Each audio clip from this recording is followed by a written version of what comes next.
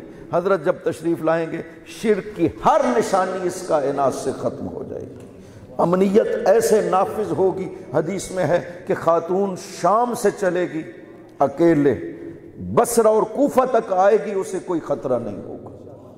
دن میں چلتی رہے گی تب امن میں رہے گی، رات میں چلتی رہے گی تب امن میں رہے گی۔ امن ایسا ہوگا اور عدالت ایسی ہوگی کہ روایت میں ہے کہ لوگوں کے گھروں میں عدالت داخل ہو جائے گی۔ ظلم کا تصور نہیں۔ یہاں پہ دو لفظ ہیں روایت میں ہے، قسطن و عدلہ۔ حضرت دو کام کریں گے، قسط بھی لائیں گے اور عدل بھی لائیں گے۔ عدل کا مطلب ہے حقدار کو اس کے حق کے مطابق عطا کرنا، جس کا جو بھی حق ہے وہ عطا کرنا، اور قسط کا مطلب ہے ناحق کسی کو نہ دینا۔ لہذا جتنا بھی ناحق لوگوں کے پاس موجود ہے حضرت واپس کروائیں گے۔ حق کبھی پرانا نہیں ہوتا۔ نسلوں نے پہلے اگر غصب کیا ہوگا کسی کا مال، حضرت کہیں گے واپس کرو، تمہارا نہیں ہے، یہ زمین جو تم سمجھ رہے تمہاری ہے، تمہاری نہیں ہے، یہ تمہارے اجداد نے غصب کی تھی، فلاں کیا، جاؤ واپس کر کے آؤ، تب میرے پاس آنا۔ یہ مشکل مرحلہ ہوگا حضرت کے حضور حاضر ہونے کے لیے، یہ مشکل مرحلہ ہے، چونکہ قسط و عدل ہونا ہے، لہٰذا جو عدالت کے تقاضے ہیں وہ پورے کروائیں گے۔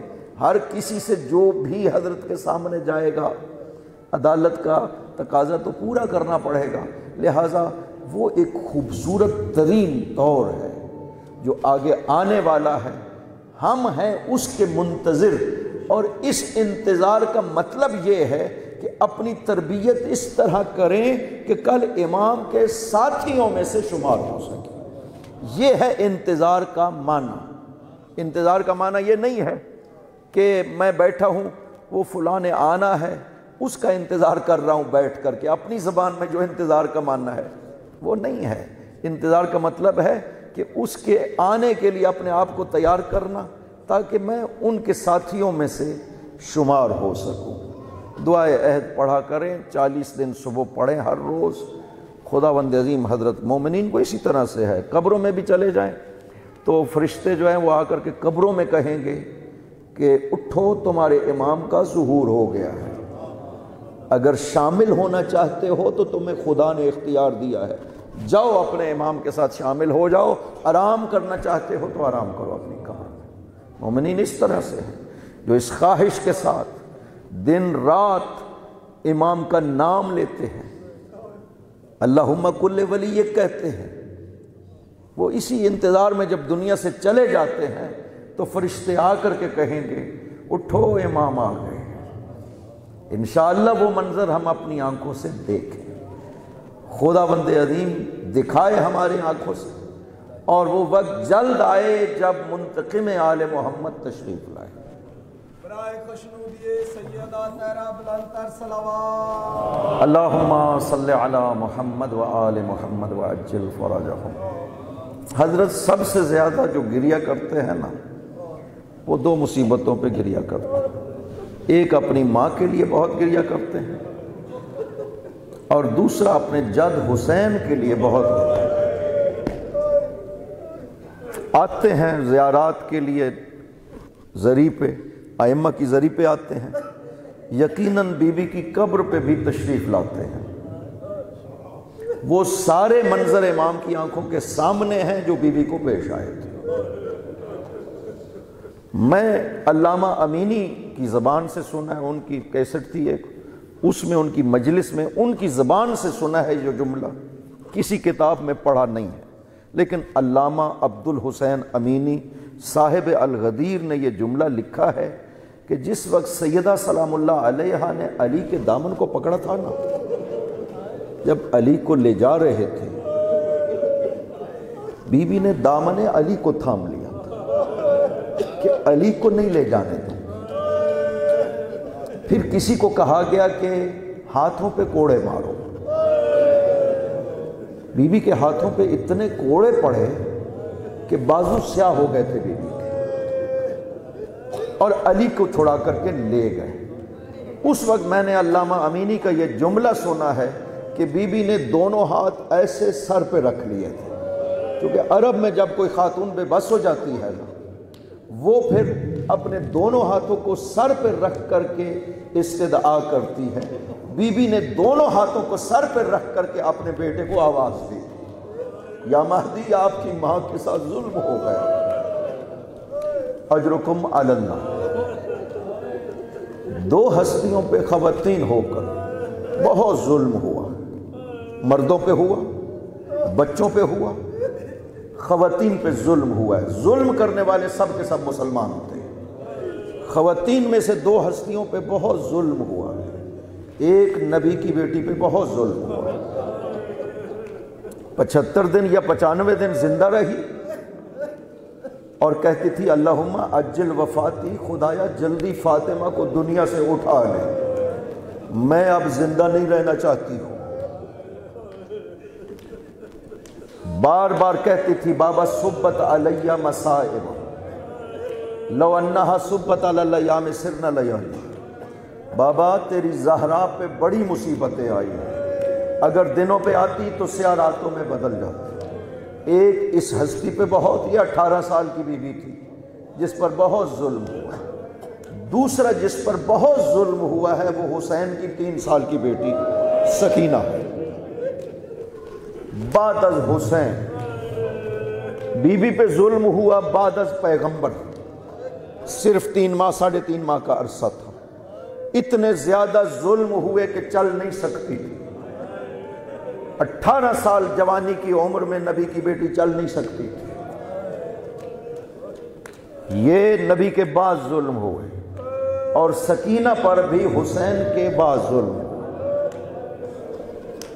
ہر مرحلے میں شام تک آپ دیکھیں سکینہ پہ جب بھی ذکر ہوا ہے ظلم کا ذکر ہوا۔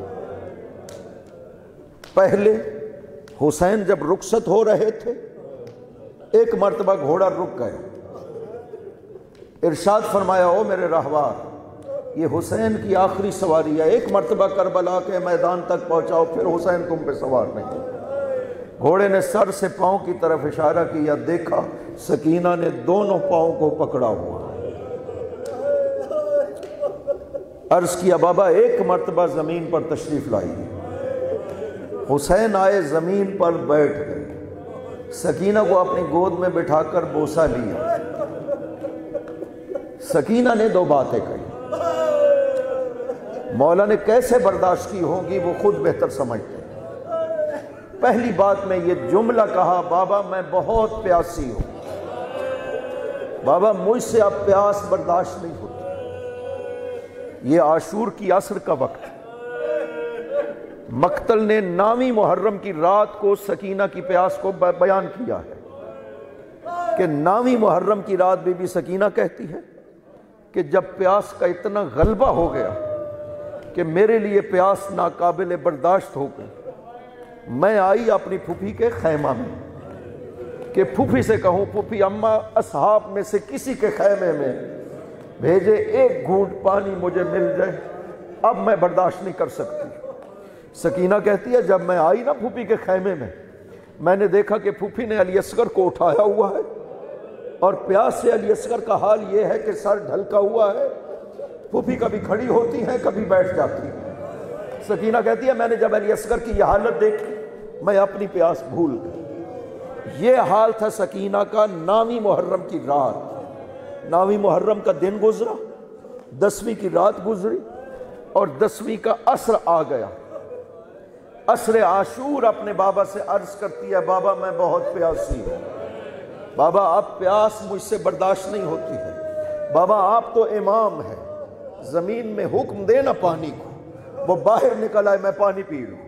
کہا بیٹی میں حکم دوں گا پانی باہر آ جائے گا، لیکن یاد رکھنا آج اگر تم نے پانی پی لیا تو قیامت کے دن تمہارے نانا کی امت پیاسی رہ جائے گی۔ یہ سننا تھا، ہاتھوں کو باندھ کر کے کہا بابا مجھے پانی نہیں چاہیے، میرے نانا کی امت پیاسی نہ رہ جائے قیامت کے دن۔